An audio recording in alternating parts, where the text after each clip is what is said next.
सच में हमारा समाज हमेशा से ही ऐसा था, या फिर कभी ऐसा समय था जब हर इंसान की अपनी एक खास भूमिका थी? आज हम समझेंगे वर्ण व्यवस्था। तो चलिए शुरू करते हैं। वर्ण व्यवस्था भारतीय समाज की एक प्राचीन और महत्वपूर्ण सामाजिक व्यवस्था है, जिसने लंबे समय तक समाज की संरचना और कार्य प्रणाली को प्रभावित किया। इस व्यवस्था के अंतर्गत समाज को चार मुख्य भागों, ब्राह्मण, क्षत्रिय, वैश्य और शूद्र में विभाजित किया गया था। वर्ण शब्द का अर्थ होता है वर्ग या श्रेणी, और प्रारंभ में यह व्यवस्था जो है व्यक्ति के गुण और कर्म के आधार पर निर्धारित होती थी। इसका मुख्य उद्देश्य समाज में कार्य विभाजन स्थापित करना और सामाजिक जीवन को संतुलित एवं व्यवस्थित बनाना था। अब देखते हैं वर्ण व्यवस्था का अर्थ। वर्ण व्यवस्था भारतीय समाज की एक प्राचीन सामाजिक संरचना है, जिसने समाज को चार मुख्य वर्णों में विभाजित किया है। वर्ण शब्द संस्कृत के व्री धातु से बना है, जिसका अर्थ होता है चुनना या वर्गीकरण करना। इस प्रकार किसी व्यवसाय को चुनने को ही वर्ण कहा जाता है। अब आगे देखते हैं वर्ण व्यवस्था के चार वर्ग। पहला है ब्राह्मण। ब्राह्मण का मुख्य कार्य क्या था? शिक्षा देना, वेदों और शास्त्रों का अध्ययन, पूजा पाठ और यज्ञ कराना, समाज को नैतिक मार्ग दिखाना। ब्राह्मण समाज के बुद्धिजीवी वर्ग माने जाते थे। इनका काम सिर्फ पढ़ाना नहीं, बल्कि समाज को सही दिशा देना भी था। ये धार्मिक और नैतिक नियमों की व्याख्या करते थे। उदाहरण के लिए गांव का गुरुजी बच्चों को शिक्षा देता है, पंडित जी शादी या पूजा करवाते हैं। दूसरा है क्षत्रिय। इनका मुख्य कार्य देश और समाज की रक्षा करना, शासन और प्रशासन चलाना, कानून व्यवस्था बनाए रखना। क्षत्रिय समाज के रक्षक और शासक होते थे।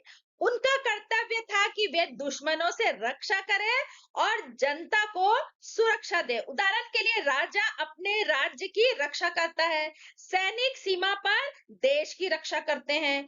तीसरा है वैश्य। इनका मुख्य कार्य क्या होता है? व्यापार करना, कृषि, पशुपालन। वैश्य समाज के आर्थिक आधार थे। ये धन का उत्पादन और वितरण करते थे, जिससे समाज की आर्थिक व्यवस्था चलती थी। उदाहरण के लिए किसान खेत में अनाज उगाता है, व्यापारी दुकान चलाकर सामान बेचता है। अगला है शूद्र। अन्य तीन वर्णों की सेवा करना इनका मुख्य कार्य। शूद्र समाज के कार्यकारी थे। ये समाज के हर काम को वास्तव में जमीन पर पूरा करने की कोशिश करते थे। उदाहरण के लिए बढ़ई, लोहार, मजदूर, सफाई कर्मचारी। अब आगे देख, वर्ण व्यवस्था का मूल उद्देश्य समाज में संतुलन, संगठन और कार्य विभाजन स्थापित करना था। जब यह व्यवस्था कर्म और गुण पर आधारित थी, तब इसके कई सकारात्मक पहलू दिखाई देते थे, जिसमें पहला है कार्य विभाजन। इसका क्या मतलब है? समाज के अलग अलग लोगों को अलग अलग काम सौंप दिए गए, ताकि हर काम सही तरीके से हो सके। जब हर व्यक्ति अपना निश्चित कार्य करता है, तो अव्यवस्था नहीं होती और समाज सुचारू रूप से चलता है। उदाहरण के लिए ब्राह्मण शिक्षा देते हैं, क्षत्रिय रक्षा करते हैं, वैश्य व्यापार करते हैं, शूद्र सेवा का कार्य करते हैं। इसको एक आसान उदाहरण से समझते हैं। जैसे एक अस्पताल है, अस्पताल में डॉक्टर, नर्स, सफाई कर्मचारी सभी के अलग अलग काम होते हैं, तभी अस्पताल सही से चलता है। दूसरा है कार्य में दक्षता। इसका क्या मतलब है? जब व्यक्ति एक ही प्रकार का काम लगातार करता है, तो उसमें वह निपुण हो जाता है। वर्ण व्यवस्था में व्यक्ति बचपन से ही अपने कार्य को सीखता था, जिससे वह उसमें विशेषज्ञ बन जाता था। उदाहरण के लिए कारीगर पीढ़ी दर पीढ़ी काम सीखकर माहिर बन जाते थे। शिक्षक परिवार में जन्मा बच्चा शिक्षा में आगे बढ़ता था। जैसे एक क्रिकेटर रोज अभ्यास करके बेहतर खिलाड़ी बनता है। तीसरा है सामाजिक स्थिरता। इसका क्या मतलब है? समाज में स्थिरता और संतुलन बना रहता है। हर व्यक्ति को पता था कि उसे क्या करना है, इसलिए समाज में कम संघर्ष और अधिक व्यवस्था रहती थी। उदाहरण के लिए कोई भी व्यक्ति दूसरों के काम में हस्तक्षेप नहीं करता था। समाज में अनुशासन बना रहता था। जैसे कंपनी में हर कर्मचारी की भूमिका तय होती है, इसलिए काम अच्छे से चलता है। सामाजिक सहयोग। इसका क्या मतलब है? सभी वर्ण एक दूसरे पर निर्भर थे, जिससे सहयोग की भावना बढ़ती थी। कोई भी वर्ण अकेले समाज को नहीं चला सकता, इसलिए सभी का आपसी सहयोग जरूरी है। उदाहरण के लिए किसान जो है वो अनाज उगाता है, शूद्र उसे तैयार करते हैं, ब्राह्मण मार्गदर्शन देते हैं, क्षत्रिय सुरक्षा करते हैं। इसको एक उदाहरण से समझते हैं, जैसे एक फिल्म बनाने में डायरेक्टर, अभिनेता, कैमरामैन और एडिटर सभी मिलकर काम करते हैं। अगला है कर्तव्य भावना। इसका क्या मतलब है? हर व्यक्ति अपने कर्तव्य को जिम्मेदारी से निभाता था। वर्ण व्यवस्था ने लोगों में यह भावना पैदा की कि अपना काम ईमानदारी से करना ही धर्म है। जैसे सैनिक देश की रक्षा को अपना धर्म मानता है, शिक्षक शिक्षा देना अपना कर्तव्य समझते हैं। अगला है सांस्कृतिक संरक्षण। इसका क्या मतलब है? संस्कृति, परंपरा और ज्ञान सुरक्षित रहते थे। ब्राह्मण वर्ग ने वेद, शास्त्र और परंपराओं को पीढ़ी दर पीढ़ी सुरक्षित रखा।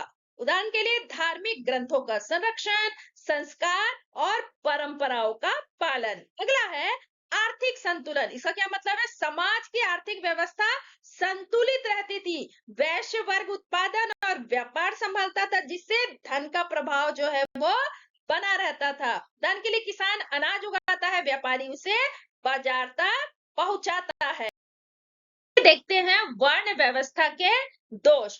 वर्ण व्यवस्था का मूल उद्देश्य अच्छा था, लेकिन समय के साथ जब यह जन्म आधारित और कठोर बन गई, तो इसके कई गंभीर नकारात्मक प्रभाव सामने आए, जिसमें पहला है जन्म आधारित भेदभाव। इसमें क्या समस्या थी?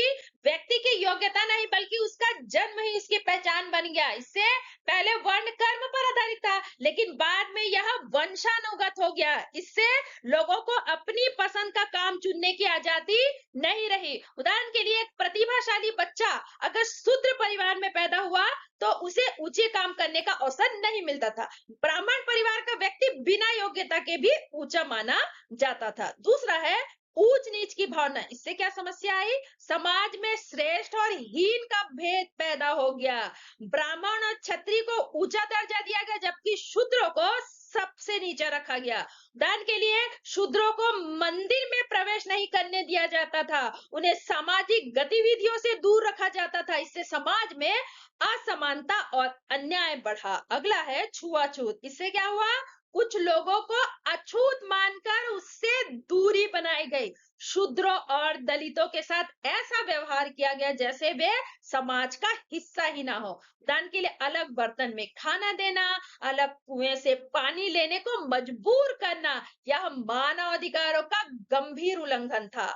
अगला है सामाजिक गतिशीलता की कमी। इससे क्या हुआ? कोई व्यक्ति अपनी स्थिति बदल नहीं सकता था। अगर कोई व्यक्ति अपनी मेहनत से आगे बढ़ना चाहता था, तो भी समाज उसे स्वीकार नहीं करता था। उदाहरण के लिए एक मजदूर का बेटा पढ़ लिख कर भी उच्च पद नहीं पा सकता था। पेशा बदलना लगभग असंभव था। इससे प्रतिभा का विकास जो है वो रुक गया। शोषण और अन्याय। इससे क्या हुआ? निचले वर्गों का शोषण किया गया। उन्हें कम वेतन, अधिक काम और सम्मान की कमी झेलनी पड़ती थी। उदाहरण के लिए शूद्रों से कठिन काम करवाना, लेकिन उसे उचित सम्मान या वेतन न देना, उनके अधिकारों को नजरअंदाज करना। अगला है शिक्षा से वंचित रखना। इससे क्या हुआ? निचले वर्णों को शिक्षा से दूर रखा गया। ज्ञान केवल ऊंचे वर्गों तक सीमित हो गया, जिससे समाज का विकास रुक गया। उदाहरण के लिए शूद्रों को वेद पढ़ने की अनुमति नहीं थी, उन्हें स्कूल या शिक्षा से दूर रखा गया था। इससे अज्ञानता बढ़ी और गरीबी बढ़ी। अगला है राष्ट्रीय एकता में बाधा। इससे क्या हुआ? समाज कई हिस्सों में बंट गया, जिससे एकता कमजोर हुई। जब लोग जाति और वर्ण के आधार पर बंटते हैं, तो आपसी सहयोग कम हो जाता है। उदाहरण के लिए अलग अलग जातियों के बीच झगड़े, सामाजिक तनाव और संघर्ष। अगला है मानव गरिमा का हनन। इससे क्या हुआ? कुछ लोगों को नीचा मानकर उनकी इज्जत और सम्मान जो है वो छीन लिया गया। उदाहरण के लिए किसी को छूने से मना करना, सार्वजनिक जगहों पर भेदभाव करना, यह इंसानियत के खिलाफ है। अब आगे देखते हैं इसका निष्कर्ष। वर्ण व्यवस्था का मूल उद्देश्य समाज में संतुलन और कार्य का विभाजन करना था, लेकिन समय के साथ यह भेदभाव का कारण बन गई। आज जरूरत है हम समानता और मानवता को अपनाएं। चलिए अब इसको एक कहानी के माध्यम से समझते थे। चार लोग एक समाज और एक सच जिसने सब बदल दिया। अगर तुम्हें सिर्फ तुम्हारे जन्म के कारण रोका जाए, तो क्या तुम अपने सपने छोड़ दोगे?